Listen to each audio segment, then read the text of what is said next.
یہ حدیث جو ہے نا صحیح بخاری میں 631 نمبر حدیث بڑی مشہور ہے، صلو کما رأیتمونی اصلی، نماز اس طرح پڑھو جس طرح مجھے نماز پڑھتے ہوئے دیکھتے ہو۔ اس حدیث کے راوی ہیں مالک بن حویرث رضی اللہ تعالیٰ عنہ وعلیہ السلام، اور وہ اپنا واقعہ خود بیان کرتے ہیں کہ ہم کچھ نوجوان تھے جنہوں نے اسلام قبول کیا، پھر ہم 20 دنوں تک 20 دن اور راتیں نبی علیہ السلام کے پاس ہم نے مسجد نبوی میں گزاری، اور ہم نے آپ کو بڑا ملنسار اور بڑا خوش اخلاق پایا،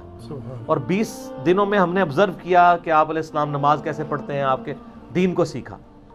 اور کہتے ہیں چونکہ ہم نوجوان تھے تو ہمیں گھر کی یاد ستانا شروع ہوگی۔ یہ صحیح بخاری کے الفاظ ہیں۔ اس سے پہلے کہ ہم نبی علیہ السلام کو یہ کہتے، نبی علیہ السلام نے خود ہی آبزرو کیا کہ ان کو اب گھر یاد آ رہا ہے، تو آپ نے ہمیں خود ہی مشورہ دیا کہ اب تم واپس چلے جاؤ۔ ٹھیک ہے، ایک اچھا ٹیچر ایسا ہی ہوتا ہے کہ جو استاد کی جو کمزوری شاگرد کی ہائی لائٹ ہونے سے پہلے وہ استاد اس کو نا اس طریقے سے اسکیپ روٹ دے دیتا ہے۔ اچھا، آج تو لوگ کہتے ہیں نا کہ اگر میں حضور کا غلام ہوتا تو میں بس قدموں سے لپٹا رہتا۔ نا، تو آج نہیں رفع الیدین کرتا، ادو کو تو کتنے کرنا سی؟ آج تجھے قرآن دی سے ایاک نعبد و ایاک نستعین دکھاتے ہیں، تو آج بابوں کو پکارنا نہیں چھوڑتا، اس وقت تو نے کب چھوڑنا تھا؟ یہ صرف شعر ہیں، اور یہ کہنا آسان ہے، اس پہ عمل کرنا بڑا مشکل ہے۔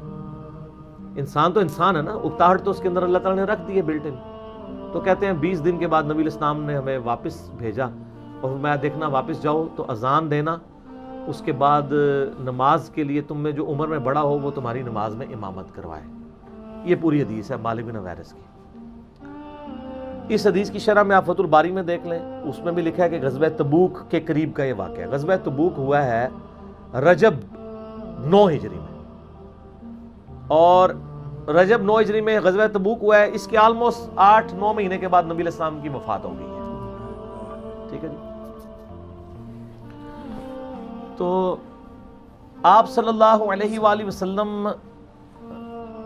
8-9 مہینے پلس 1 سال کر لیں، تقریباً 1.5 سال بنتا ہے، کیونکہ 11 ہجری کے شروع میں وفات ہوئی ہے نا، 10 کا پورا سال کر لیں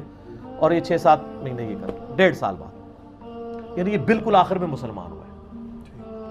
تو یہ آپ کو اسماء و رجال کی کتابوں میں ملے گا، آپ کھول کے دیکھ لیں، اگر آپ کو کہیں ملتا ہے کہ غزوہ بدری سے آبی ہیں یا صلح حدیبیہ کے، تو لے کے آئیں، اسماء و رجال کتابوں میں موجود ہے۔ یہ اس لیے ان کو تکلیف ہوتی ہے کہ انہوں نے اپنی پبلک کو یہ کہانی کرائی ہوئی تھی کہ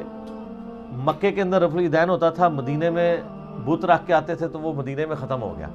تو میں نے ان کو یہ بتایا تھا مسئلہ 70B میں کہ رفع الیدین کی حدیثیں جتنے صحابہ نے روایت کی ہیں نا، ان میں سے اکثر وہ ہیں جو فتح مکہ کے بعد بھی مسلمان ہوئے ہیں۔ آپ تو ہجرت مدینہ کی بات کر رہے ہیں، نبی علیہ السلام کی وفات سے 1.5 سال 2 سال 3 سال پہلے جو مسلمان ہوئے ہیں نا، وہ صحابہ رفع الیدین کی حدیثیں بیان کر رہے ہیں۔ اٹ مینس کہ انہوں نے نبی علیہ السلام کو اس وقت رفع الیدین کرتے ہوئے دیکھا۔ فتح مکہ کے موقع پہ وائل بن حجر مسلمان ہوئے ہیں، اور سن نسائی ابو داؤد کھول کے دیکھ لیں، وہ کہتے ہیں میں نبی علیہ السلام کو رکوع میں جاتے وقت اٹھتے وقت رفع الیدین کرتے دیکھا، پھر میں 1 سال بعد سردیوں میں دوبارہ آیا، یعنی 9 ہجری کے اندر، تو میں نے دیکھا آپ علیہ السلام اور آپ کے صحابہ چادروں کے اندر سے بھی رفع الیدین کرتے تھے۔ پھر ابو حمید سعدی کی جو 10 صحابہ والی حدیث ہے، جو اب اہل حدیث بھی ڈرتے ڈرتے بیان کرتے ہیں کیونکہ اس سے ارسال الیدین ثابت ہو رہا ہے۔ پہلے تو وہ کہتے تھے دیکھو جی 10 صحابہ کی حدیث 11ویں وہ، تو اس میں ابو حمید سعدی جب کہتے ہیں میں تم سب سے زیادہ نبی علیہ السلام کی نماز جانتا ہوں، تو 10 صحابہ کیا کہتے ہیں کہ آپ نے تو بڑی تھوڑی صحبت حضور علیہ السلام کی ہے، آپ کس طرح دعویٰ کر رہے ہیں کہ آپ زیادہ نماز جانتے ہیں؟ یعنی بالکل آخر میں مسلمان ہوئے، آخر میں مسلمان ہو کے انہوں نے وہ نماز روایت کی ہے جو رفع الیدین کے ساتھ ہے، اور پھر انہوں نے اس کے اینڈ پہ باقی صحابہ بھی کہتے ہیں کہ نبی علیہ السلام بھی ایسا ہی اسی طریقے سے نماز پڑھا کرتے تھے، اور میں اس کے ساتھ بولتا ہوں کہ وفات تک پڑھا کرتے تھے، اس لیے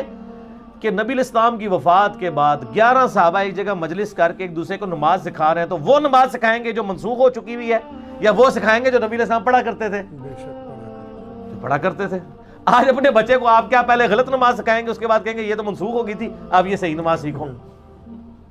خود دیکھیں لاجیکل ہے، وہ کہتا نہیں خود سے اپنے سال لگا لیتا ہے جی وفات تک امپلائیڈ ہے، خود سے نہیں لگتا، الفاظ بول کے زبان حال سے کہہ رہے ہوتے ہیں، اور وہ امپلائیڈ ہوتے ہیں۔ قرآن پاک میں بھی کئی ایک جگہ پہ آپ کو آیات ملیں گی جن میں الفاظ امپلائیڈ ہوتے ہیں، اور یہ عربی کا اسلوب بھی ہے۔ آپ سورہ الزمر اٹھا کے دیکھ لیں، اس میں اللہ تعالیٰ نے کئی ایک باتیں کر کے نا یعنی پہلے فرمایا کہ بھلا بتاؤ تو جو شخص رات کو کھڑا ہوتا ہے اللہ کے حضور اور اس کا تابع فرمان ہے، کیا وہ شخص بھلا، اور آگے سوالیہ وہ ڈیش ڈیش، یا وہ شخص جو یہ نہیں کرتا وہ بہتر، یہ چھوڑ دیا اور پھر آیت کو کنکلوڈ کر دیا۔ قرآن پاک میں کئی آیات ایسی ہیں جس میں اللہ تعالیٰ تصویر کا ایک رخ بیان کرتا ہے اور دوسرا سوالیہ نشان کے طور پر چھوڑ دیتا ہے۔ یہ ایک عربی لنگوسٹک کا سٹائل بھی ہے، کسی کو نا، جس طرح کئی لوگوں کو آپ نے دیکھا نا کہ وہ تقریر کرتے ہوئے جو سامعین ہے نا آدھی بات کر سے ان سے اگلوانے کی کوشش کرتے ہیں، بالکل ٹھیک ہے نا، اس کا مقصد یہ ہوتا ہے کہ وہ اٹینٹو ہو۔ یہ سٹائل آپ کو قرآن میں بھی نظر آئے گا۔ بھلا بتاؤ تو جو اللہ کا تابع فرمان ہوگا وہ اچھا، آگے چھوڑ دیا، اللہ تعالیٰ نیکوکاروں کو جزا دے گا،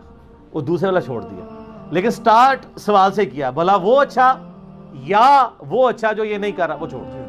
قرآن پاک میں بے شمار اس کی مثالیں موجود ہیں۔ تو مالک بن حویرث ہوں، وائل بن حجر ہوں،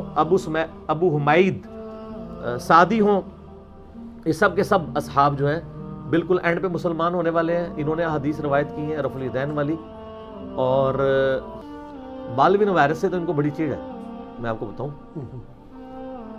اس کے مالک بن حویرث نے تو ان کا چومر نکال دیا۔ بخاری میں اور مسلم میں مالک بن حویرث سے نماز کی ڈیٹیلز آئی ہیں اور تبع تابعین سے۔ اب آپ اس سے اندازہ لگائیں کہ مالک بن حویرث صحیح بخاری میں آتا ہے، مسلم میں بھی، کچھ تابعین کو ملنے کے لیے جاتے ہیں اور وہاں پہ نماز پڑھتے ہیں۔ اب ایک صحابی ملنے کے لیے آیا ہے کچھ تابعین کو جنہوں نے نبی علیہ السلام کو نماز پڑھتے ہوئے نہیں دیکھا۔ ان کی خواہش یہی ہوتی تھی کہ کوئی صحابی ہمیں نماز پڑھ کے بتائے تو ہم وہ طریقہ سیکھ لیں۔ نہ کوئی ویڈیو تھی، نہ کوئی کتابیں تھی،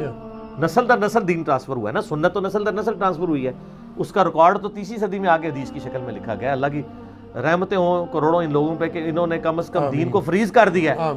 ورنہ نسل در نسل تو جو ہمارے بابے یہاں دین دے کے گئے ہیں تو بیڑا ہی غرق کر گئے ہیں۔ آج ہم کم از کم 1200 سال پہلے تو دین فریز ہوا ہوا بخاری مسلم میں دیکھ سکتے ہیں نا، تو وہ سنت ٹرانسفر ہو رہی تھی۔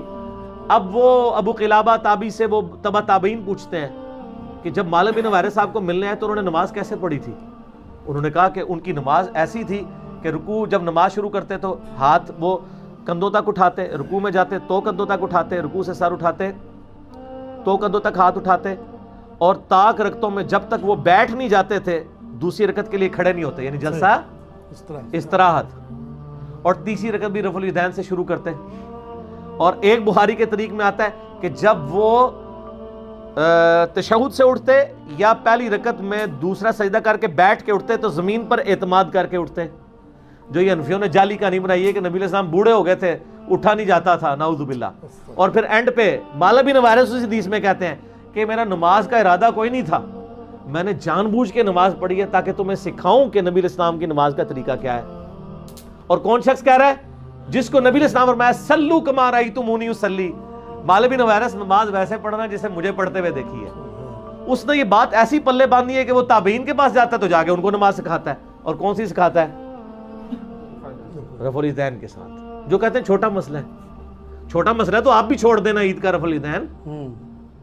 پہلا چھوڑ دیں، وطروں کا چھوڑیں، چھوٹا تو پہلا بھی چھڈو، وہ جی سنت ہی ہے نا، کر لو تو ثواب، تو پہلا بھی چھڈ دیو، کدے ثواب بھی لو نا چھڈنے والا، صرف فرقہ واریت کی لعنت ہے۔